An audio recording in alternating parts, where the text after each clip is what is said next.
Bonjour. Si la loi camerounaise rend incompatible l'exercice d'une activité commerciale avec le statut général de la fonction publique, qu'est-ce qui peut expliquer l'extrême enrichissement de certains fonctionnaires au Cameroun?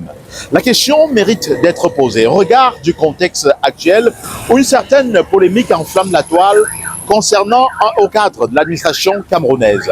Pour davantage recueillir les avis des Camerounais sur la question concernant l'enrichissement de certains fonctionnaires au Cameroun, Écho 237 a baladé son micro dans les rues de Douala. Écoutons les réactions. Je peux dire que ce n'est pas possible pour un fonctionnaire d'être multimilliardaire s'il travaille de façon honnête. Déjà, je vais vous parler d'un principe constitutionnel. D'après la loi fondamentale, certains fonctionnaires sont appelés à déclarer leurs biens. Et lorsqu'on regarde le salaire que les fonctionnaires perçoivent au Cameroun, ne peut pas leur permettre d'être des multimilliardaires. Si ces derniers déclarent leurs biens conformément à la Constitution, vous allez remarquer que, en dehors de leur salaire, ils ont d'autres activités parallèles sur leur nom personnel ou sur des prénoms qui leur donnent également beaucoup d'argent.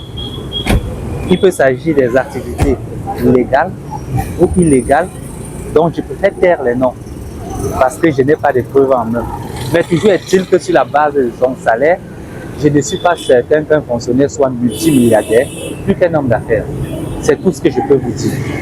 Maintenant, pour plus de vérification, il doit falloir qu'on fasse l'application de cet article de la loi fondamentale qui est la Constitution et on aura plus de certitude. La certitude viendra du fait de savoir si son salaire peut le rendre multimilliardaire ou pas. Mais déjà, je vous dis, c'est impossible qu'il soit multimilliardaire. Il n'est pas homme d'affaires. Et certaines activités que les fonctionnaires exercent en marge des tâches qui leur sont confiées sont des activités souvent pas très légales, je dirais très incompatibles avec leurs fonctions. Si on applique vraiment la loi, on verra qu'il y a trop d'incompatibilité et le fonctionnaire au Cameroun ne peut pas être multimilliardaire. Ça, c'est mon point de vue. Alors, la fonction publique n'est pas l'endroit par excellence où on crée de la richesse. Comme son nom l'indique, c'est la fonction publique. C'est-à-dire qu'on a fait vœu d'être au service du public. On n'imagine non pas que le service public soit aussi générateur de plus-value individuelle à la personne qui y travaille. En revanche, il est possible pour quelqu'un qui travaille à la fonction publique de développer une activité parallèle. Je crois que la loi l'autorise pour l'instant. Et ce développement de cette activité parallèle peut, si elle est faite dans des conditions d'honnêteté, lui donner les moyens, je ne sais pas, d'être milliardaire, mais pourquoi pas, d'avoir quand même de l'argent et s'en sortir. Mais plus globalement, je trouve quand même qu'il est un peu osé de demander, de poser une telle question de manière triviale. Parce qu'en réalité, les missions de service public sont les missions non concurrentes. Normalement, un fonctionnaire ne devrait pas faire concurrence au secteur privé. Et donc, en principe, ce n'est pas acceptable. Par contre, la situation dans laquelle on vit au Cameroun est une situation où l'État s'est organisé à rendre le fonctionnaire pauvre. Et donc, on peut donc comprendre que certaines dérives arrivent, parce que les gens n'arrivent pas à joindre les deux bouts, qu'ils puissent se débrouiller pour pouvoir survivre en menant des activités parallèles. Mais de là à devenir milliardaire, quand même, je crois qu'il y a un souci. Oui, c'est possible. Comment ça peut se faire? Tu peux bien gagner ton salaire et multiplier ça en faisant des business plus tard. On parle quand même de milliardaires. Oui, c'est une possibilité. Tu peux gagner bien ton salaire et tu mets ça en banque, plus tard tu sors ça, tu fais des business. C'est une possibilité. Donc vous êtes contre ceux qui estiment que tous les fonctionnaires milliardaires ont simplement détourné de l'argent? Je suis contre. Même ceux qui sont multimilliardaires, très riches, étant à la fonction publique, quel type d'affaires on peut bien faire? Non, mais c'est pas tout le monde qui vole. Hein. Faut qu'on se dise la vérité, c'est pas tout le monde qui vole. Il y a les gens qui gagnent leur vie honnêtement à la fonction publique. En gagnant leur vie honnêtement, ils multiplient ça par des business. Quel type de business peut vraiment... Bon, ça dépend. Quelqu'un peut créer le commerce, peut créer une structure immobilière. Donc voilà. Mais est-ce que c'est compatible alors avec la fonction de fonctionnaire? C'est-à-dire quand vous êtes fonctionnaire et que vous faites en même temps les affaires, est-ce que l'État vous demande ça? Non, je ne pense pas. C'est un business privé, quoi. Ça n'a rien à voir avec l'État. Bon, la question, je crois qu'elle est un peu complexe dans la mesure où est-ce que vous parlez d'être milliardaire seulement avec son salaire de fonctionnaire? Les fonctionnaires peuvent avoir d'autres activités parallèles, peuvent faire dans l'agriculture. Si c'est à ce niveau, je pense qu'il est possible de devenir milliardaire. Mais si c'est uniquement avec le salaire de la fonction publique, je crois que tout le monde peut connaître les niveaux de salaire, même les DG. À un certain niveau de salaire, il est difficile d'être milliardaire. Ça, c'est ce que je pense. Oui, mais quand vous dites en dehors du salaire, est-ce que c'est compatible alors quand on a la fonction publique et d'avoir d'autres activités qui puissent générer autant d'argent au point où vous devenez milliardaire? Les fonctionnaires, à ce que je sache, sont la fonction, le métier de fonctionnaire est incompatible avec le commerce, par exemple, mais les fonctionnaires peuvent faire d'autres types d'activités, comme l'agriculture. Je crois que l'agriculture, ça peut vous rendre milliardaire, on va dire facilement. C'est l'une des sources c'est l'une des sources de revenus qui est la plus rentable et qui est compatible avec le statut de fonctionnaire. Moi, je pense que c'est possible dans le cas où il a une autre source de revenus.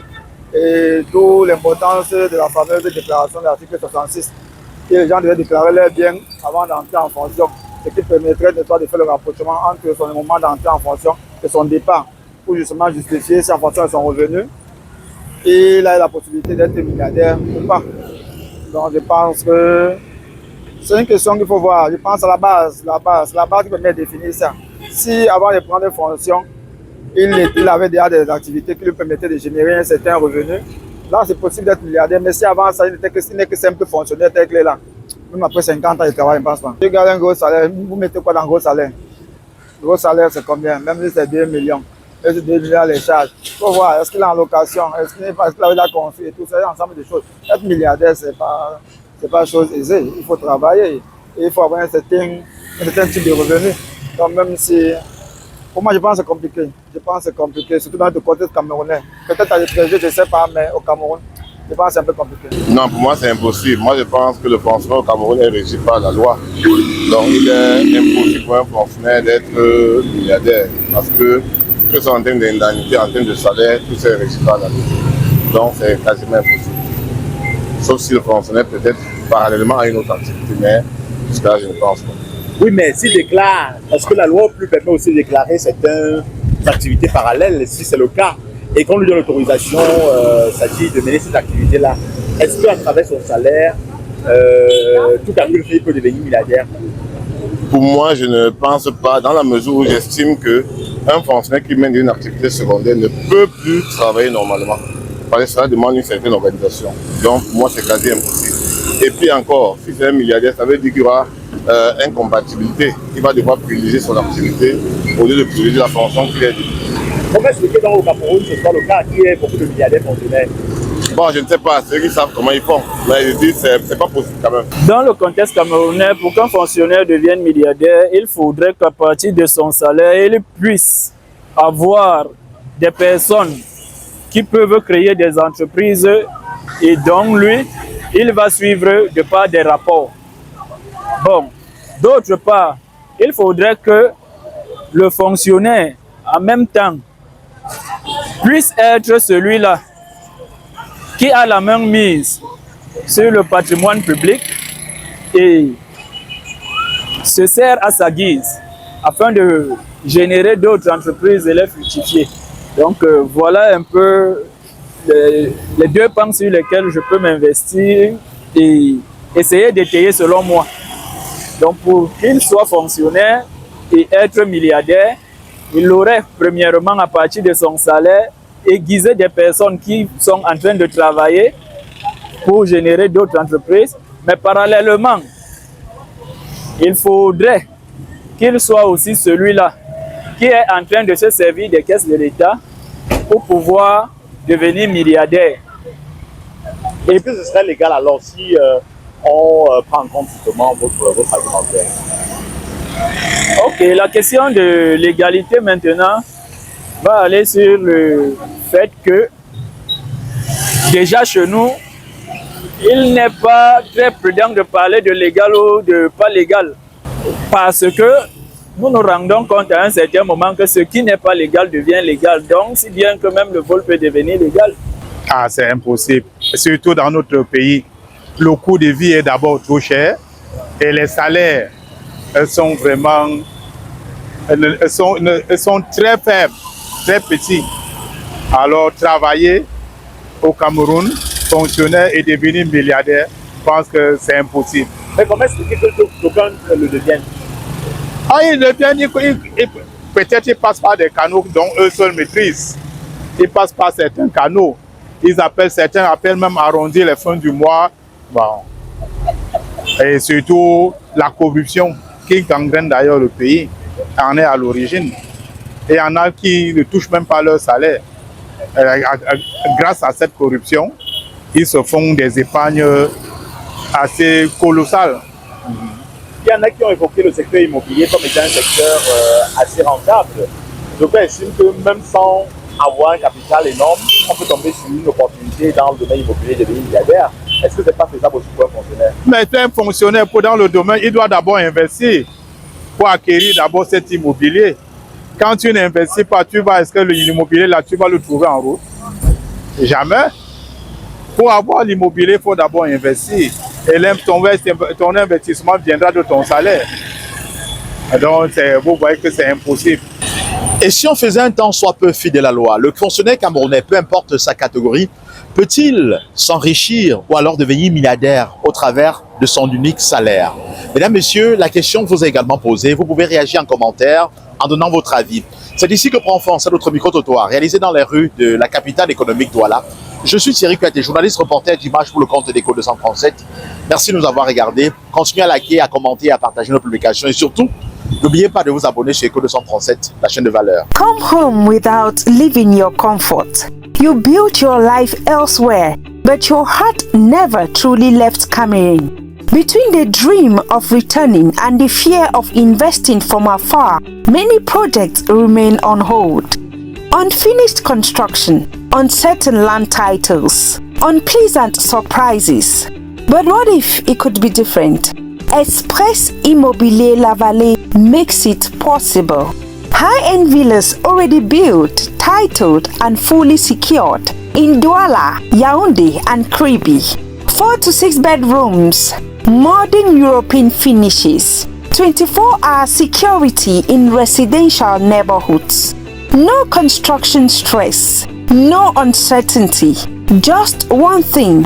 You choose, you receive your keys. Designed for the diaspora with 3D virtual tours, video updates, legal support, and flexible payment options from abroad. Because it is more than a house. It is your home base, your retirement plan, your legacy.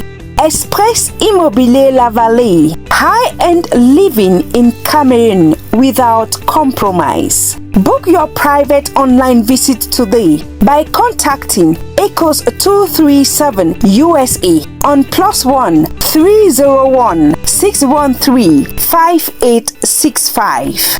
Ecos 237 France on +337 5391 3506. Ecos 237 Cameroon on +237 673 844324.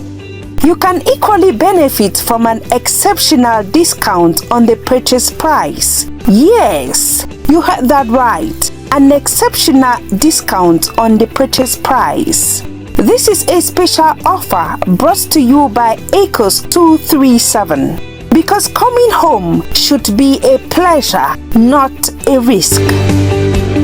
Vous rêvez de parler anglais avec confiance pour vos études, votre travail, vos voyages ou vos examens.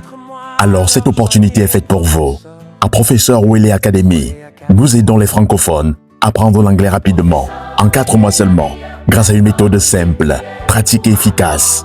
Ici, chaque apprenant bénéficie d'un accompagnement personnalisé, adapté à son niveau et à ses objectifs. Compréhension, expression orale, exercice pratique, suivi individuel.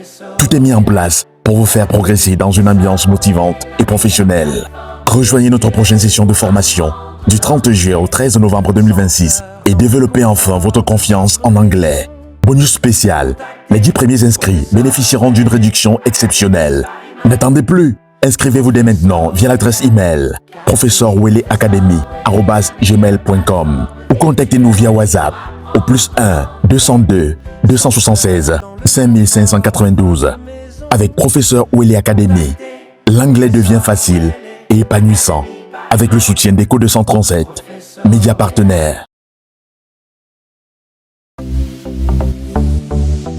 Mesdames et messieurs, préparez-vous pour l'événement le plus glamour et prestigieux de l'année. The Night of Excellence, la 2e édition arrive à Pittsburgh, en Pennsylvanie. Une soirée exceptionnelle dédiée à l'honneur, à la célébration et à la reconnaissance des leaders, acteurs communautaires et personnalités remarquables qui ont marqué notre communauté durant l'année 2025. Rendez-vous le samedi 15 août 2026 à 19h précise au Legacy Event Center. Au programme, un somptueux tapis rouge, des distinctions honorifiques, des prix et concours à gagner, une ambiance chic, classe et glamour, et de nombreuses surprises tout au long de la soirée. Sous le leadership de la présidente Rosie, le comité d'organisation vous promet une nuit d'émotions fortes, d'élégance et d'excellence. Dress code, chic et glamour. Préparez votre plus belle tenue de gala et venez vivre une expérience inoubliable. Prix du ticket, $100. Réservez dès maintenant sur www.thenightofexcellence.com pour bénéficier d'un confort particulier le jour de l'événement. The Night of Excellence, là où l'élégance rencontre la célébration. Un événement présenté par le Bien Planner Déco avec le soutien d'Eco 237, partenaire média officiel.